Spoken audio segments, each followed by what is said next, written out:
Selamat malam pemirsa di rumah, selamat datang di 2021.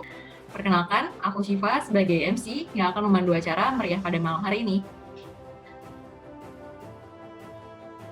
Kemudian aku bakal memanggil nih para panelis yang akan menguji pada malam penganugerahan Putri BE 2021. Yang pertama ada Profesor Dr. Muhammad Adiba Syahada dan yang kedua adalah Ruth Aurelia Butar-Butar PhD. Nah, mungkin teman-teman di rumah sudah familiar ya sama para panelis kita. Profesor Dr. Muhammad Adiba Syahada ini adalah guru besar di ITB dan juga ahli dalam bioengineer. Sedangkan kalau Ruth Aurelia Butar-Butar PhD adalah ahli biologis ya, yang sudah menerima award selama 3 tahun berturut-turut. Kemudian aku juga bakal memanggil para finalis kebanggaan kita yang sudah sangat kita tunggu-tunggu. Yang pertama ada Anissa Raihan dan juga Marsa Adrian. Dan kelompok 2 yaitu Beatrix Adinda dan juga Dava Isyam. Nah, aku bakal sapa dulu nih. Marcel, gimana kabarnya? Mbak, baik. Jujur, personally kalau aku sih senang banget ya dari sampai sini. Dan ya, semoga aja aku sama Andra bisa menangin dan menjadi putra-putri BE. Oh iya, makasih ya buat jawabannya. Nah, para finalis kita ini sebelum sampai ke malam penganugerahan, sangat banyak ya hal yang telah dilewati yang sangat ketat. Latihan fisik nih yang susah. Dan yang terakhir ada challenge yang diberikan para juri yang juga suka sangat susah gitu. Lanjut aja nih ke topik yang utama. Kira-kira bakal membahas apa ya? Mau menebak dulu? Mungkin bakal tentang gunung berapi ya. Oke, makasih buat jawabannya. Topik yang akan dibahas itu adalah flora dan fauna di Indonesia. Oke, operator boleh di next ya. Kira-kira topiknya apa ya yang bakal dibahas pada malam hari ini? Wah, ada gambar apa nih? Anissa Raihan, mau menebak kira-kira ini gambar apa ya? Wah, itu kayaknya kelapa sawit ya, MC? Iya, benar banget. Siap ya untuk malam hari ini. Jadi benar ini adalah topik tentang kelapa sawit. Kalau begitu, waktu dan tempat aku berikan kepada panelis. Silakan. Baik, terima kasih Syifa. Oke, untuk pertanyaan pertama ini, saya tunjukkan untuk peserta Beatrix dan Dava. Apa saja yang kalian ketahui tentang kelapa sawit? Mulai dari struktur dan komponennya, lalu pemanfaatan. Silakan. Baik, terima kasih panelis atas pertanyaannya. Di sini kami akan menjelaskan ada komponen apa saja di dalam pohon sawit itu. Jadi komponen kelapa sawit secara garis besar dibagi menjadi 3, yaitu daun disebut frond, batang atau disebut trunk, dan buahnya. Pohon-pohon tersebut diharapkan menghasilkan fresh fruit bunch atau FFB, yang daging buahnya dan bijinya dapat diekstrak untuk mendapatkan minyak nabati. Selain FFB, kelapa sawit juga dapat menghasilkan empty fruit bunch atau EFB. EFB ini tidak diinginkan karena nggak ada buahnya yang bisa dijadikan untuk minyak. Menambahkannya dari Dava tadi, untuk buahnya sendiri, bagian buah dari kelapa sawit itu ada 3, yaitu ada mesocarp, ada kernel, dan ada inertial. Mesocarp atau daging buah sawit itu adalah bagian yang diekstrak untuk mendapatkan crude palm oil atau CPO. Sedangkan kernelnya akan diekstrak untuk mendapatkan palm kernel oil atau PKO. Sekian dari kami, terima kasih atas kesempatannya. Baik, jawaban yang sangat baik sekali. Untuk selanjutnya, pertanyaan yang kedua ditujukan untuk ke kedua kelompok. Yang pertama, jelaskan metode pengolahan kelapa sawit yang ada di Indonesia dengan cara yang paling efisien. Ya, Dava Hisham, dipersilahkan menyampaikan pendapatnya. Baik, terima kasih panelis.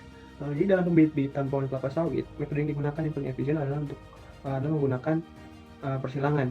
Persilangan ini dapat mendapatkan bibit yang bagus. Sebenarnya ada 2 jenis pohon kelapa sawit, yaitu Pisifera dan Dura. Pisifera ini adalah pohon yang jenis jantan, sedangkan Dura adalah jenis pohon betina. Varian Pisifera sama Dura ini kemudian disilang, memiliki kelebihan di ukuran masing-masing. Nah, dengan menyilangkan kedua jenis ini akan didapatkan jenis varietas Tenera yang memiliki dura tebal, kernel besar namun shellnya kecil. Menambahkan yang dari Dava kembali, CPO ini ketika sudah diproses dan sudah melewati proses refining, dapat menghasilkan cooking oil atau minyak sayur, kemudian margarin, dan juga specialty fats, kemudian palm kernel atau PK, bisa menghasilkan palm kernel oil, kemudian bahan-bahan industri kimia seperti asam lemak dan gliserin. Sekian dari kelompok kami, terima kasih atas kesempatannya. Baik, terima kasih atas pendapatnya. Mungkin kelompok dari Marcel dan Andra ingin menyampaikan pendapatnya terkait pendapat kelompok yang lain. Ya, baik. Terima kasih panelis atas kesempatannya. Di sini aku akan menjelaskan tentang metode lain selain metode konvensional, yaitu metode rekayasa untuk pemanfaatan kelapa sawit. Di mana sebetulnya pembiakan konvensional ini memang sudah bisa mendapatkan tenera yang memiliki mesokarp yang besar. Namun dari total pembiakan tersebut terdapat 25% kemungkinan tenera tersebut menghasilkan EFB, sehingga menghasilkan inefisiensi yang cukup besar. Untuk menanggulangi ini bisa menggunakan metode kultur jaringan. Nah, seperti yang kita tahu, kultur jaringan ini kan menghasilkan yang sama persis dengan indungnya.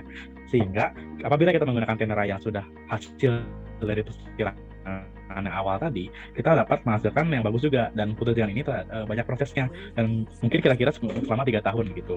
Dan untuk yang pertama itu dengan cara penyiapan spear. Spear itu adalah jaringan paling mudah dalam pohon yang memiliki banyak jaringan meristematik yang mudah membelah gitu ya. Lalu dibawa ke lab, lalu disterilisasi dan dibuat ekstraknya, yaitu daun niti kecil yang diinokulasi dengan cara yang diberikan stres, yaitu diinokulasikan pada yang minum cahaya sih, sehingga tumbuh dengan cepat dan dibentuklah kalus. Kalus itu bentuknya sel yang tidak beraturan seperti tumor gitu. Lalu kalus ini tumbuh dengan cepat dan akan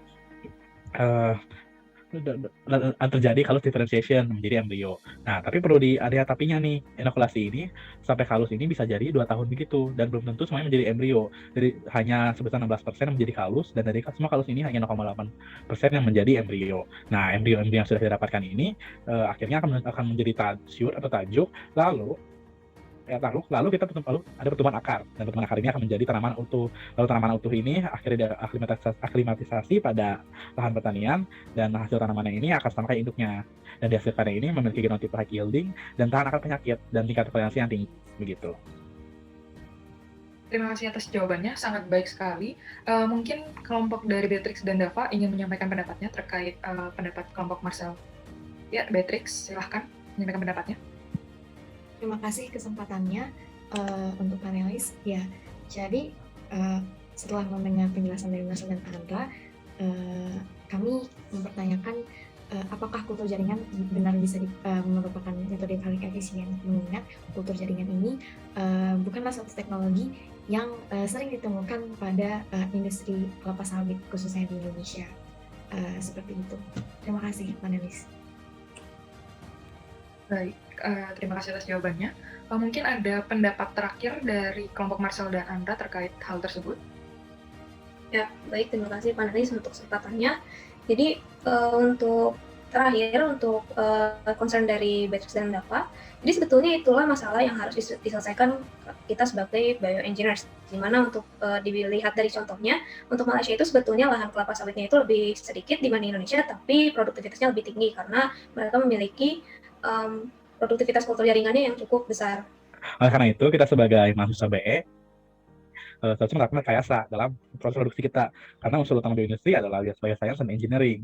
Dan dengan demikian bisa disimpulkan bahwa kita sebagai bioengineer ini sangat dibutuhkan di industri-industri ini, salah satunya industri minyak sawit. Segitu saja dari kelompok kami. Terima kasih untuk jawaban-jawaban dari kedua finalis. Ini waktu dan tempat saya kembalikan ke MC untuk kami berdiskusi. Baik, terima kasih ya buat jawabannya dari para finalis yang udah keren-keren banget. Makasih juga untuk para panelis ya yang sudah melontarkan pertanyaan yang hebat banget. Sebelumnya aku ingin mengucapkan yaitu Liga Film Mahasiswa ITB, Radio Kampus ITB, dan juga 8RH Radio ITB, dan juga sponsor Bayu. Tanpa kehadiran media partner dan sponsor ini, acara Putra Putri BE 2021 tidak akan berjalan dengan baik. Aku mau menanyakan lagi nih pada panelis, apakah hasil diskusinya sudah selesai?